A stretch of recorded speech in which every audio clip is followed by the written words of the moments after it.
হাই friends, আজি হ'ল 30 ছেপ্টেম্বৰ মঙলবাৰ আৰু অহাকালি 1 তাৰিখ 1 অক্টোবৰ অহাকালি জুবিনদাৰ শ্ৰাদ্ধ 13 দিনীয়া শ্ৰাদ্ধ যোৰহাটত অনুষ্ঠিত কৰিব। আৰু আজি আমি যাব ওলাইছোঁ সোণাপুৰৰ জুবিনদাৰ যি সমাধি ক্ষেত্ৰ আছে, জুবিন ক্ষেত্ৰ বুলি কৈছোঁ আমি। সমাধি ক্ষেত্ৰ ক'ব আমাৰ বেয়া লাগে, যিহেতু জুবিনদা আমাৰ মতে অমৰ আৰু তেখেতৰ মৃত্যু হোৱা নাই বুলি ভাবোঁ আমি। যদিও তেখেত আমাৰ মাজত নাই, তথাপি আমি তেখেতক সদায় অসমত থকা বুলি ভাবোঁ। এতিয়া আমি আজি যাবলৈ ওলাইছোঁ তেখেতৰ এই যি সোণাপুৰত থকা সমাধি ক্ষেত্ৰ, তাত আমি যাম। এয়া বৰ্তমান আছোঁ আমি বকত, মানস আছে, মানসো যাব। মানস কি কবি? আমি একেলগে যাম আমি। গতিকে আপোনালোকে চাওক। জয় জুবিনদা, জয় জুবিনদা। চাই থাকক ভিডিঅ'টো। সোণাপুৰৰ পৰিৱেশ আমি আপোনালোকক দেখুৱাই আছোঁ।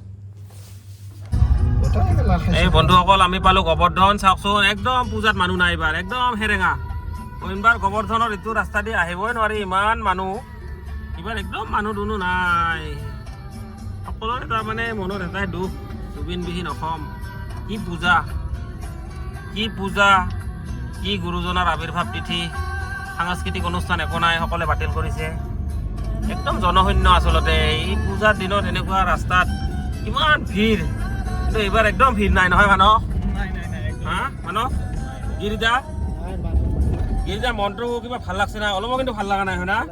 ক'ত যাই আছোঁ আমি? আগতে গৈছিলোঁ জুবিনদাৰ ফাংচন চাবা, আজি যাই আছোঁ আমি ক'ত? জুবিনদাৰ সমাধিত।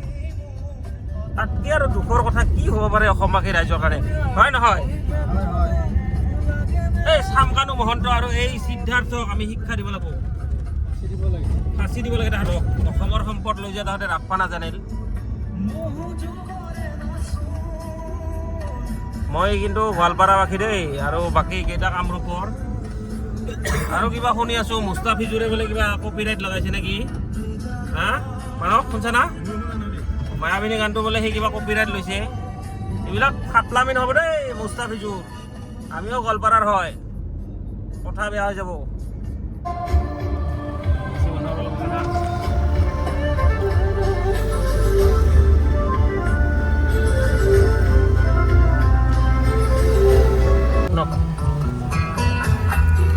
আমি আহি পালোঁ সোণাপুৰৰ সেই পবিত্ৰ ক্ষেত্ৰত, য'ত জুবিনদাক কেইদিনমান আগত সমাধিস্থ কৰা হৈছিল। এইখনেই সেইখন পবিত্ৰ ক্ষেত্ৰ য'ত অসমৰ মহানায়ক সংগীতৰ ৰজাক ইয়াত ৰখা হৈছে। বন্ধুসকল, এই ভিডিঅ'টো মোৰ আপলোড কৰোঁতে দেৰি হ'ব পাৰে, কিন্তু এই ভিডিঅ'টো হৈছে 30 ছেপ্টেম্বৰৰ ভিডিঅ', মঙলবাৰৰ ৰাতিৰ ভিডিঅ' এইটো। জুবিনদাৰ যি 13 দিনীয়া শ্ৰাদ্ধ, তাৰ আগদিনাখনৰ ভিডিঅ' এইটো।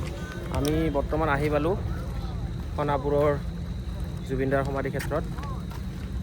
এয়া ৰাতি মোটামুটি প্ৰায় 11টা বাজিছে, কিন্তু এই 11টা বজাতো বহুত মানুহ ইয়াতে। 11টা বজা বুলি একো অনুমানে কৰিব নোৱাৰে, তাৰমানে ইমান মানুহ। আমি ৰাতি আহিলোঁ, অহাকালি জুবিনদাৰ 13 দিনীয়া শ্ৰাদ্ধ। চাওকচোন আপোনালোকে, ইমান মানুহ। এই ৰাতিও গোটেই ৰাতি মানুহ থাকে, ৰাতিপুৱাই দিয়ে মানুহ ইয়াতে আহি।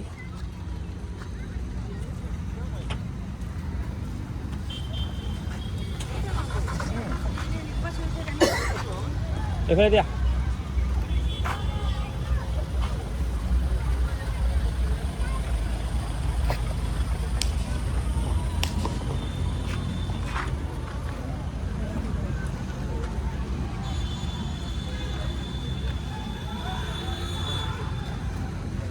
ঠাইটো কিন্তু ধুনীয়া জেগা, ঠাইটো একদম হাইৱেৰ ওচৰতে।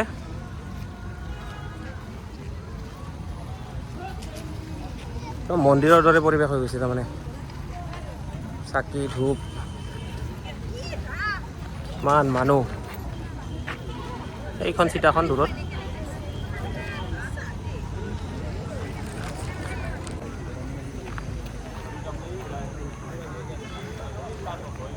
যোৱাকালি ইয়াতে নাম প্ৰসংগ হৈছিল।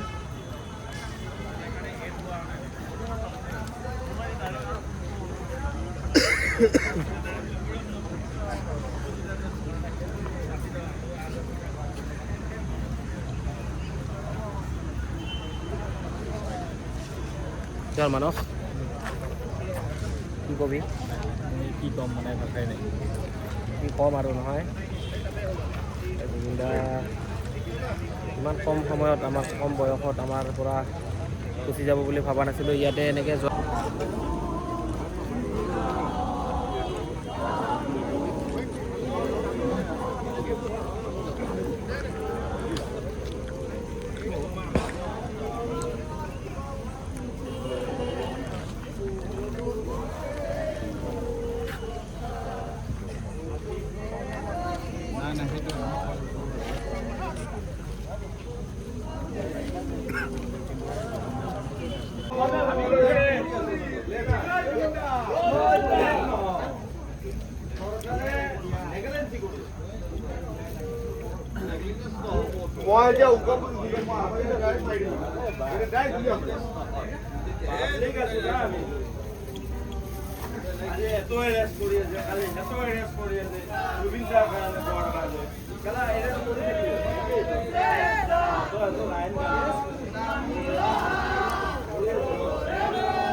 প্ৰতি মেঘালিৰ নিশা জুড়ে দিব তোমাকেই মোৰ ব্যথা তোমাৰ সতে মোৰ বহু যুগৰে নাচো এন্ধাৰৰ কথা মোৰ বহু দিনৰে আপোন নিজানত গান মোৰ শেষ হ'ব বাবু তোমাৰ বুকু জয় জুবিন দা জয় জুবিন দা জয় জুবিন দা পালু তোমাৰ আচ্ছা পৰাগ দা কেতিয়া আহিল আপুনি মই আধা ঘণ্টা মান হ'ল কোনে কোনে জুবিন দাৰ ন্যায়ৰ বিষয়ে আপুনি কি ক'ব বিচাৰে মিৰ্জাৰ পৰা আহিছে মই ধূপধাৰাৰ পৰা গোৱালপাৰা ডিষ্ট্ৰিক্টৰ কিন্তু এইটো আমাৰ জুবিনদাৰ কাৰণে জাষ্টিছ যিটো আমি বিচাৰি আছো হয় তেখেতসকলে যিটো নেগলেঞ্চি কৰি আছে একদম জিৰ' আমাক আচলতে উচিত ন্যায়টো আমাক লাগিব ন্যায় লাগে। নহ'লে কিন্তু ন্যায় আমি লাগে। 26ত প্ৰত্যুত্তৰ দিম আমি 2026ত আমি প্ৰত্যুত্তৰ দিম হয়নে কথাটো হিমন্ত বিশ্ব শৰ্মাই যদি জুবিন দাৰ ন্যায় আমাক দিব নোৱাৰে তেতিয়াহ'লে 2026ত কিন্তু আমি প্ৰত্যুত্তৰ দিম ভোটটোতো পাইছে গতিকে এয়া ইতিমধ্যে চাওক, পাইছে জুবিন দাৰ অনুৰাগীসকল বিভিন্ন ঠাইৰ পৰা আহিছে মিৰ্জাৰ পৰা আহিছে অসমৰ ইমূৰৰ পৰা সিমূৰৰ পৰা মানুহ আহিছে ইমূৰৰ পৰা সিমূৰলৈকে শদিয়াৰ পৰা ধুবুৰীৰ পৰা মানুহ আহিছে গতিকে এনেকৈ ৰাতি প্ৰায় 11:30 বাজিছে ইয়াতে ইমান অনুৰাগীৰ সমাগম গতিকে জুবিন দা কিমান এজন ভগৱান তুল্য মানুহ আছিল ইয়াৰ পৰা গম পোৱা যায় আমিও আহিছোঁ ধূপধাৰাৰ পৰা গোৱালপাৰাৰ পৰা আহিছোঁ কামৰূপৰ বকৰ পৰা আহিছোঁ জয় জুবিন দা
এইখনে সেই বিশেষ চিতাখন যিখন চিতাত আমাৰ জুবিনদাৰ দেহটো দাহ কৰা হৈছিল। এইখনে সেই বিখ্যাত চিতাখন যিখন চিতাত আমাৰ অসমৰ ৰজাক দাহ কৰা হৈছিল।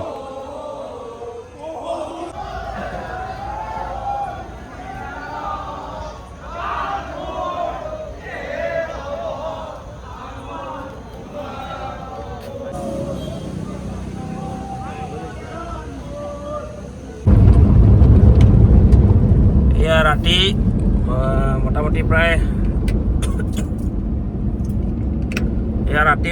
প্ৰায় 2:30 বাজিছে। জুবিনদাৰ সমাধি ক্ষেত্ৰৰ পৰা এনেকৈ ঘৰলৈ গৈ আছোঁ। বৰ্তমান বকো পাৰ হ'লোঁ আৰু ধূপধাৰা পাবলৈ হয়তো মোটামুটি প্ৰায় 15 মিনিটমান সময় লাগিব। যিটো বস্তু ভবা নাছিলোঁ আগতে কেতিয়াও সপোনতো, সেই বস্তুটো এতিয়াও বিশ্বাস কৰি ল'ব পৰা নাই যে জুবিনদা আমাৰ মাজৰ পৰা হেৰাই গ'ল। আগতে এনেকৈ জুবিনদাৰ ফাংচন চাব গৈছিলোঁ, ৰাতি 2-3 বজাত এনেকৈ ঘৰমুৱা হৈছিলোঁ। কিন্তু আজি জুবিনদাৰ সেই সৎকাৰ কৰা ঠাইৰ ডোখৰৰ পৰা আহিলোঁ এই ৰাতি।